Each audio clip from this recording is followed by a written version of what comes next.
وما بكم من نعمة فمن الله ونعم الله تعالى لا حصر لها كما قال تعالى في موضعين من كتابه وإن تعدوا نعمة الله لا تحصوها ومن أجل نعم الله تعالى على بني الإنسان نعمة الأمن والأمان.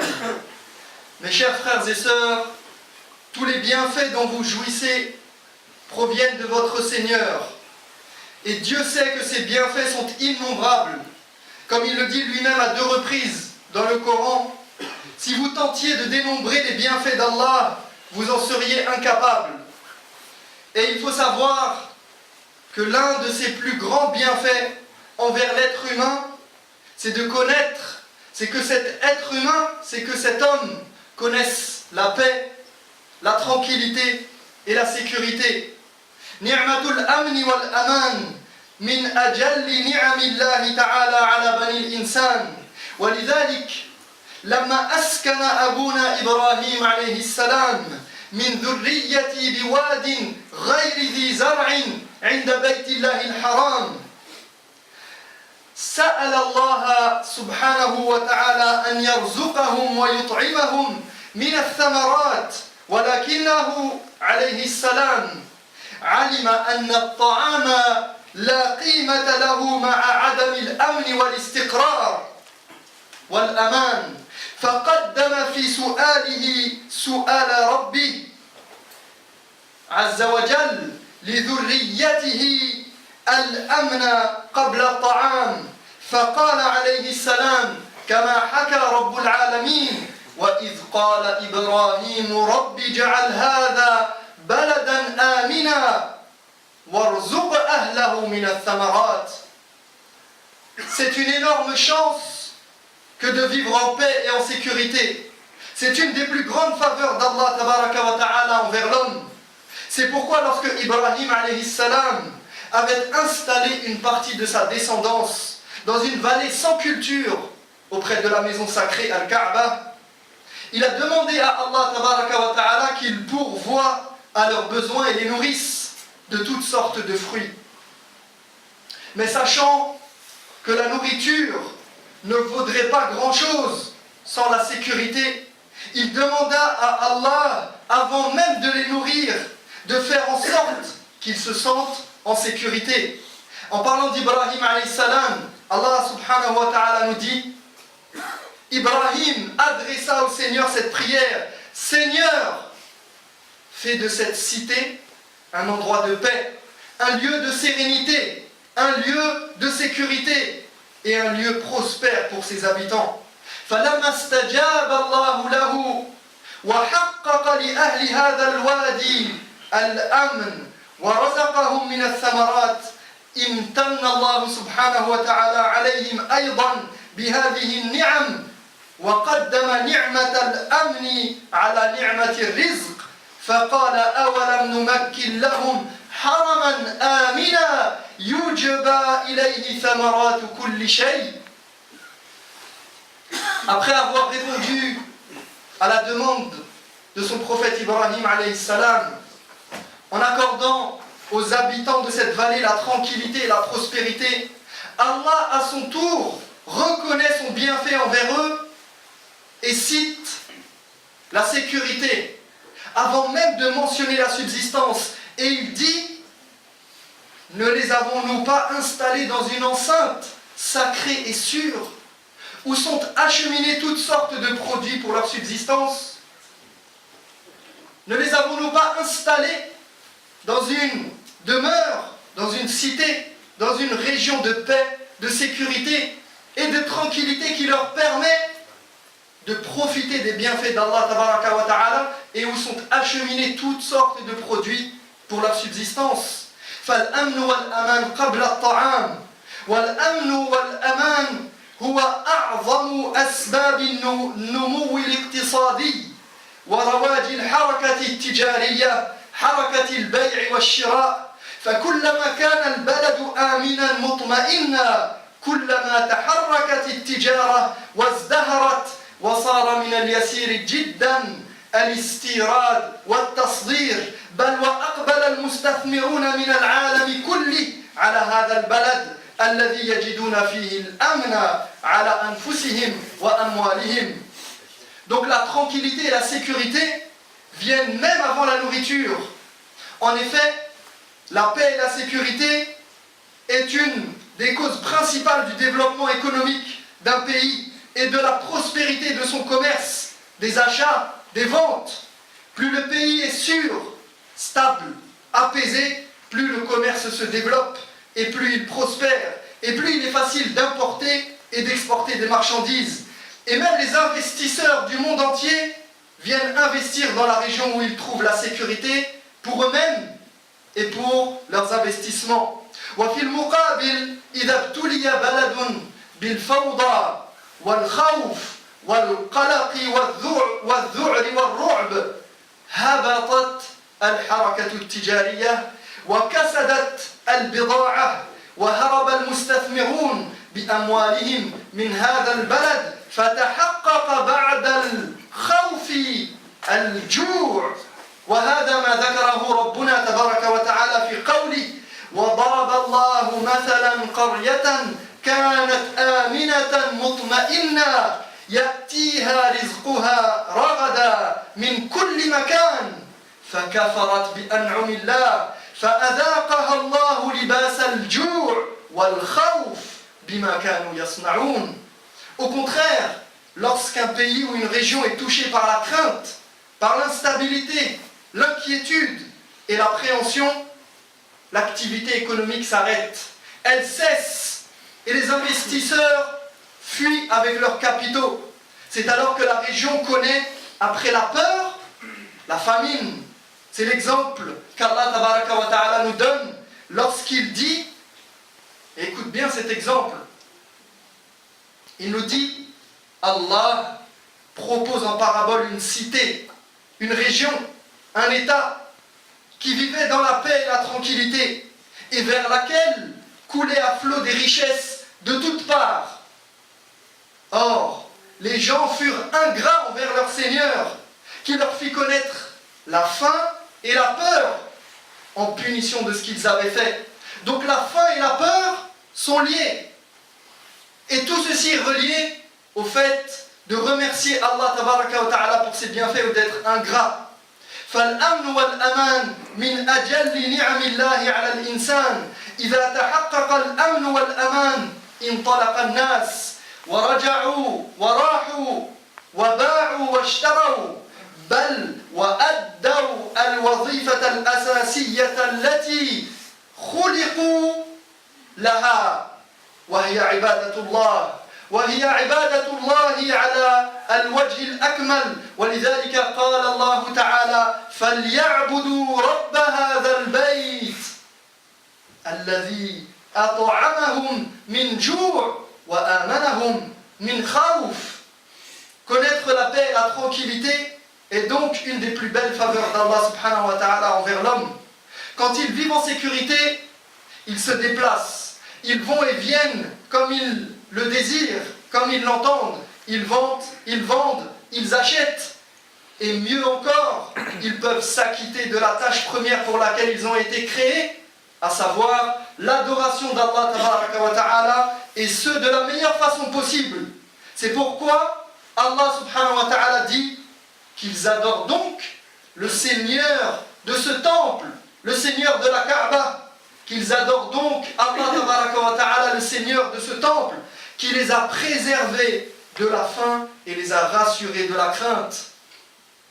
Qu'ils adorent donc Allah, qui les a préservés de la faim et les a rassurés de la crainte. فإذا أمن الإنسان على نفسه وتوفرت له لقمة عيشه تفرغ لعبادة ربه وإذا خاف الإنسان على نفسه وجاع لم يتمكن من عبادة الله عز وجل. Ainsi, lorsqu'une personne se sent en sécurité pour elle-même et pour les siens et qu'elle dispose de sa nourriture quotidienne, elle peut alors se consacrer à l'adoration de son Seigneur.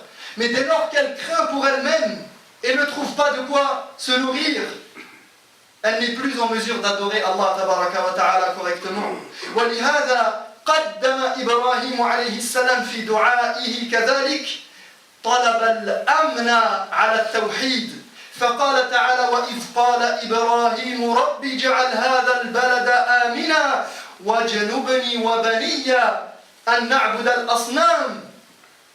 D'ailleurs, dans une autre invocation, Ibrahim alayhi salam a même demandé la sécurité avant de demander qu'Allah tabaraka wa ta'ala le maintienne sur la voie du monothéisme, lui et sa progéniture, avant même de demander à Allah qu'il le maintienne sur le droit chemin et qu'il lui évite de tomber, lui et sa progéniture, dans le polythéisme, il a dit, et Allah nous raconte cette parole, et nous cite cette parole de Ibrahim, il nous dit, et quand Ibrahim a dit, ô mon Seigneur, fais de cette cité un lieu sûr, et préserve-moi ainsi que mes enfants de l'adoration des idoles. Donc il a demandé à Allah, avant même d'être préservé du plus grand des péchés, le polythéisme, pour lui et sa progéniture, de faire de cette cité un lieu sûr. وَلِذَلِكَ شَرَعَ رَبُّنَا تَبَارَكَ وَتَعَالَى لَنَا قَصْرَ الصَّلَاةِ فِي حَالِ الْخَوْفِ قَصْرَ الْكَمِّ وَقَصْرَ الْكَيْفِ قصر الكم فتصلى الرباعية ثنتين وقصر الكيف فبدلا من أن يستقبل القبلة يصلي إلى أي جهة وبدلا من أن يركع ويسجد يصلي إيماء قال تعالى وإذا ضربتم في الأرض فليس عليكم جناح أن تقصروا من الصلاة إن خفتم أن يفتنكم الذين كفروا وقال سبحانه حافظوا على الصلوات والصلاة الوسطى وقوموا لله قانتين فإن خفتم فرجالا أو ركبانا فإذا أمنتم فاذكروا الله كما علمكم. C'est pour cette raison qu'Allah subhanahu wa ta'ala a même simplifié la prière. Il a simplifié une des plus grandes adorations, la prière, pour ceux qui se trouvent en danger et qui sont face au danger. En leur facilitant la manière de faire la prière. Il leur a facilité les choses en réduisant le nombre d'unités de prière, de rak'at, en faisant passer les prières de 4 unités à seulement 2 unités. Et en leur permettant de prier dans n'importe quelle direction. Et en faisant des gestes au lieu de s'incliner et de se prosterner. Allah subhanahu wa ta'ala nous dit, lorsque vous êtes en déplacement sur terre, il n'y a pas de mal à réduire la prière si vous craignez d'être inquiété par les infidèles. Soyez assidus à la prière et en particulier à celle de la mi-journée. Et tenez-vous devant Allah avec humilité. En cas de danger, il vous est permis d'accomplir vos prières en marchant ou en étant sur le dos de vos montures. Et dès que la sécurité est rétablie, reprenez votre prière comme Dieu vous l'a enseigné. فَالْأَمْنُ وَالْأَمَانُ يعين الإنسان على عبادة الرحمن والخوف يحرم الإنسان من القيام بوظيفته التي خلق من أجلها. Vivre en sécurité et dans la tranquillité aide donc le serviteur à mieux adorer son Seigneur, alors qu'au contraire, vivre dans la crainte empêche le serviteur de s'acquitter des devoirs pour lesquels il a été créé. أقول قولي هذا وأستغفر الله لي ولكم فاستغفروه إنه هو الغفور الرحيم. الحمد لله وكفى وسلام على عباده الذين اصطفى لا سيما عبده المصطفى وآله المستكملين الشرفا وأشهد أن لا إله إلا الله وحده لا شريك له وأشهد أن محمدا عبده ورسوله صلى الله عليه وسلم. قال رسول الله صلى الله عليه وسلم من أصبح منكم آمنا في سربه معافا في جسده عنده قوت يومه فكأنما حيزت له الدنيا. Le prophète sallallahu alayhi wa sallam a dit, celui d'entre vous, celui parmi vous qui se réveille le matin, celui parmi vous qui se réveille en sécurité chez lui, en bonne santé et qui a de quoi se nourrir pour sa journée, c'est comme s'il possédait le monde entier. Celui qui se réveille en bonne santé, qui se réveille en sécurité là où il vit chez lui, dans sa demeure, parmi les siens, dans son groupe et qui a de quoi se nourrir pour sa journée et qui n'a pas à s'inquiéter du lendemain, eh bien, le prophète sallallahu alayhi wa sallam nous dit, c'est comme s'il avait tout. C'est comme s'il avait tout le monde entier entre ses mains.